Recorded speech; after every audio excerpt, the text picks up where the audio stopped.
What's good, YouTube? And welcome to the wild ride that is Battles of Legends Crystal Revenge. It went from seeming like a very mid-set, did the Yugi tubers just not pull the chase rare, to 9 different Starlight rares in the last 24 hours leaking out. Access code Talker came out first, and we've seen a much clearer glam of it. Is it a real leak if it's not 360p? Then you have Yada Garasu, rip Yada Locks wallet. You can use code What's Good 5 for 5% off and to support the channel directly, though, later when they are up. Super Polymerization, which already has an ultimate rare, and Armor Master, then the 5 pieces of Exodia, with you having Vanilla Starlights being pretty interesting. I completely forgot this happened in the OCG, where people were able to get this. I think those sets were only selling for around 200, but again, a little bit easier to get than it probably is over here with the Yugi tubers pulling none of the Starlights, but the 5 pieces do indeed seem to be real. Gamer's Choice has up pre-sales. They do not have the Starlights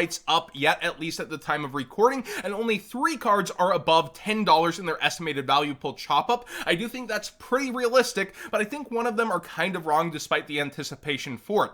Access code Talker at 35. I thought they would start around 30, but it makes sense because the gold was pushing up towards 50, I think even 60 at one point-ish, but the gold rare, you know, people are allergic to gold series, and the secret will likely surpass it over time, if not somewhat immediately. Then you have Celine, which I think is a little overhyped here, but will have a future format most likely. Hulk is gone, so the typical Celine combo is gone. Fitting her into so many different decks is gone, and she's a bit more specific at this point. So I think 13's a bit much. And Borreload, I thought might start around 10 to 12. They're starting it out at 13, but you can use the code.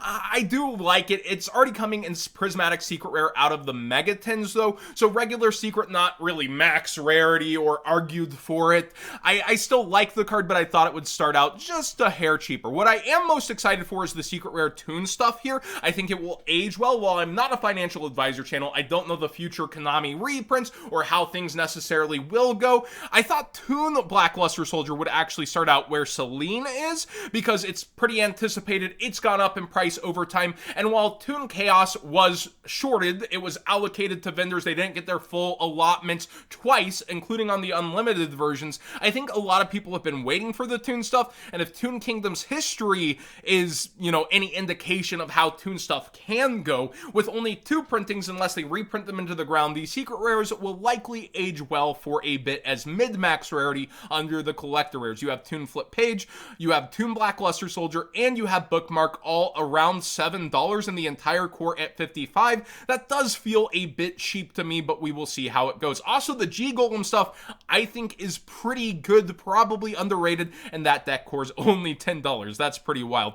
F-Zero at 5 is interesting, so is Kisi Kill. I think Kisi Kill is probably one that people will be going after, but there's also an Alter Art somewhere in the stars and horizon, maybe, if Konami doesn't throw a poncho and blanket over her. And then Fusion Destiny Secret Rare is also looking nice, but probably a $3-ish card. We'll wait and see. The Doodle Beast original to the set, I think, are a bit more hyped than perhaps the price towards them. A lot of people have told me they're going to be grabbing them. We'll wait and see how that turns out, but I did think they would start around $5 to $6 rather than 4 and under. And you have Erratic Seals here, ultra rare, also DD Crow at 3. Remember, ultras in the set are 4-ish per pack, but short printed ultras in the past have been around 8-ish per case. So if any of these are short, then I do assume that their prices would be near here, and maybe Gamer's Choice is accounting for that. Also, Ian Shuffle has a lot of hype going for it, and at $3, and Clockwork Knight at $3, those are interesting, but again, the set has to fall out in value and have estimated value pull chop up somehow,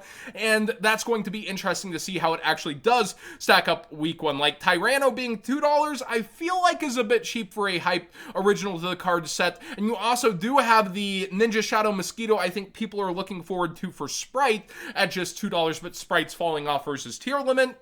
Still fighting within the metagame, and then Secret Blackbeard at 2 is pretty nice. But again, I think this is a very realistic chop up of the set and attempts. Very few cards feel off to me, and we'll have to wait to see how these Starlight rares actually impact the set in terms of its value, how often they're popping up. Is it 1 per every 2 case, 1 per case, which would be weird with the Yugi tubers pulling none. Maybe they got dud cases. Yeah, those stacked rigged Yugi tuber cases, they always get extra luck. No, remember when they didn't get hit Signet Mining and they gave them extra boxes and they still couldn't pull Signet Mining from Konami. Yugi-Tuber boxes definitely are not stacked. But when it comes to this, I think this is a pretty good attempt at pre-sales by Gamer's Choice as usual. Again, code What's Good 5 for 5% off, and to support the channel directly will work over on the website. Other stuff is still happening around the market, especially with the YCS. You have Super Herald of the Orange Light from the OTS pack seeing its buyout and spiking in price. A preferred version versus most of the commons, and the commons are starting to trail up after it as well. This is the most easy access version right now because it's being pulled at locals, etc.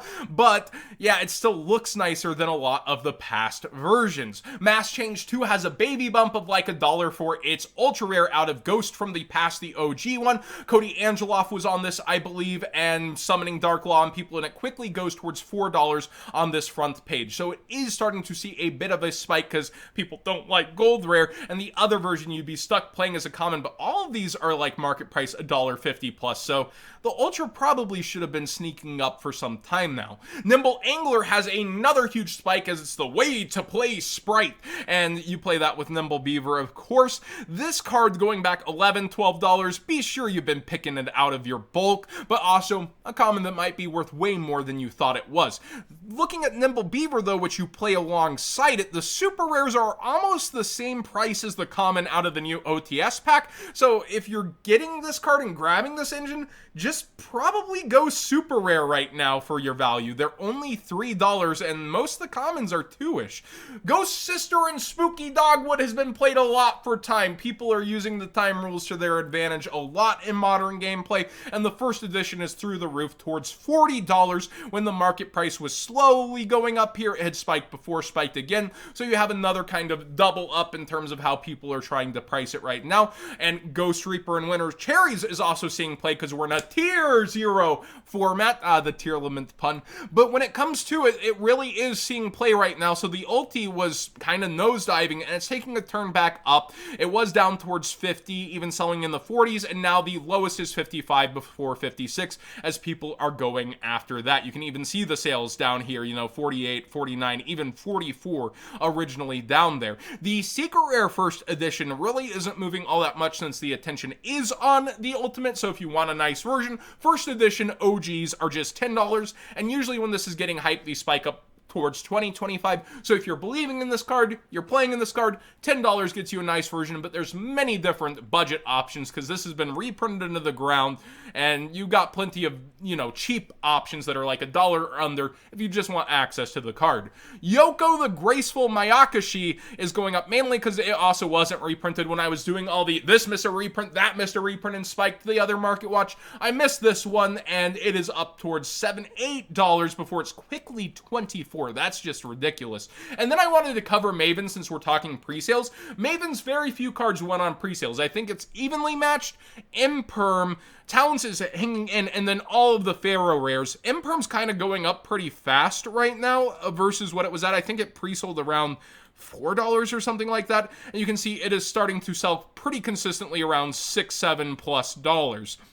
But when we look at the rest of the set, the Pharaoh rares, they're pretty hard to get for what they specifically are, and you'll still have trash Pharaoh rares in terms of what people want to pull versus the chase Pharaoh rares, and a lot of these are doing expectedly nice. Some are surpassing that, and some are falling down versus that. Like Necro Valley, I thought it was a really great pick, but I don't necessarily think it's a $150 card, maybe $120, $100, yet it is pushing $150 and getting sales there, and very low on quantities for some of these also. Now, again, the EU has the Ultra Pharaoh Rare, the US has the Secret, and some cards just look better in Ultra, some cards look way better in Secret. Like, I think Necro Valley Ultra fits it.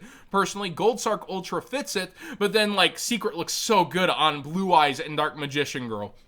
Coming through the set, though, pre-sales in recent memory, you're going to have wins and losses on pre-sales. You're gambling when you're pre-selling, versus the estimated value chop-up pull of the vendor. Like, they're taking this bet that the product will end up this way, trying to make their slim margins specifically on the good pre-sellers, where the bad pre-sellers are trying to make mega margins and really rip people off. So when it comes down to it, look at the past pre-sales and what has been the result. Maven's all Ultra set, did pretty bad. This is not an all ultra set. It's a secret with a ton of ultras in the pack, so the secrets are a lot more interesting. And then the chase Starlight rares will be very, very interesting to see how people dive into this product. I think the product went from a pretty big stinker to another kind of stable, probably successful product in terms of what people will be chasing after and ripping through boxes versus the quantities orders.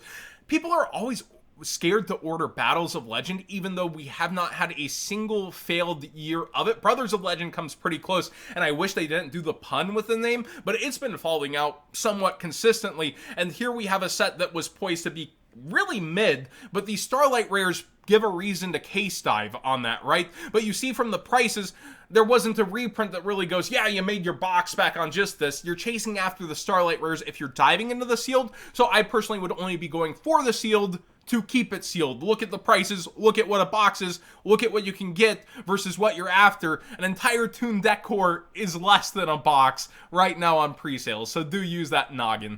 Thanks for watching today's Market Watch. Please subscribe if you haven't already. Give this video a thumbs up if you enjoyed the conversation, and let me know what you think of Gamer's Choice attempt on these, because like if you look at Power of the Elements, Darkwing Blast, the core sets, pre-sales have been way under, and then the Megatons also had the short prints, which initially had a lot of cards under, you know, versus week 1, week 2, but here I really wouldn't envy anybody having to chop up the set personally. I was having difficulty thinking how I would price things, and while I'm under on some things, other things, Gamer's Choice is way under my expectations, like their Toon stuff.